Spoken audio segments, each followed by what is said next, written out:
Inspired by H.P. Lovecraft's novella, At the Mountains of Madness, Zoetrope Interactive's Conarium is a game that rides on its atmosphere.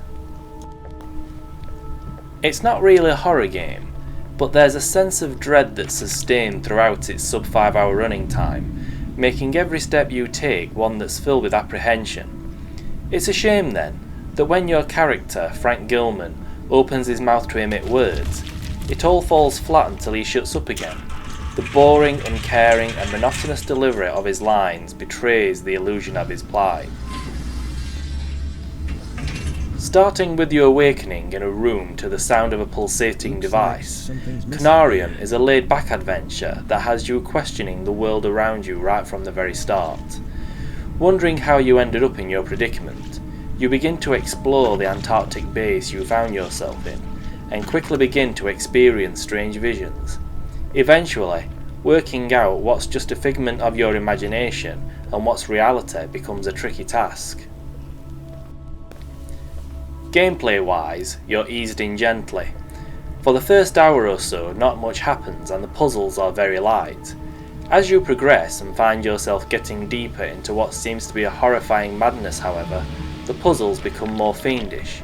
In fact, towards the end of the game, one or two puzzles felt perhaps a little too obscure for my liking.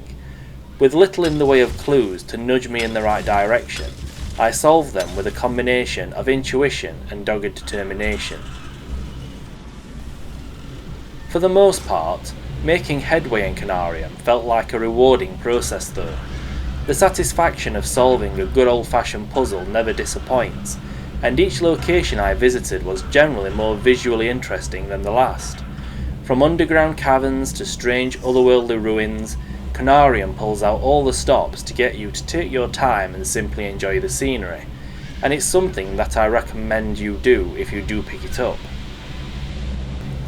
Aside from the terrible voice acting, the audio is well crafted too. There's a great mix of environmental effects and a subtle tension-building soundtrack, keeping you on the edge of your seat as you seek out the items or clues required to progress. While a single playthrough of Conarium will take you no more than 5 hours unless you get well and truly stuck, there are multiple endings to seek out, as well as a wealth of trophy collectibles. For a sub £15 game, that makes it pretty good value. It's not a game that's suitable for those that want constant action or in-your-face jump scares, but for the more cerebrally inclined, it offers an interesting story wrapped up within a slow-paced but visually enticing adventure.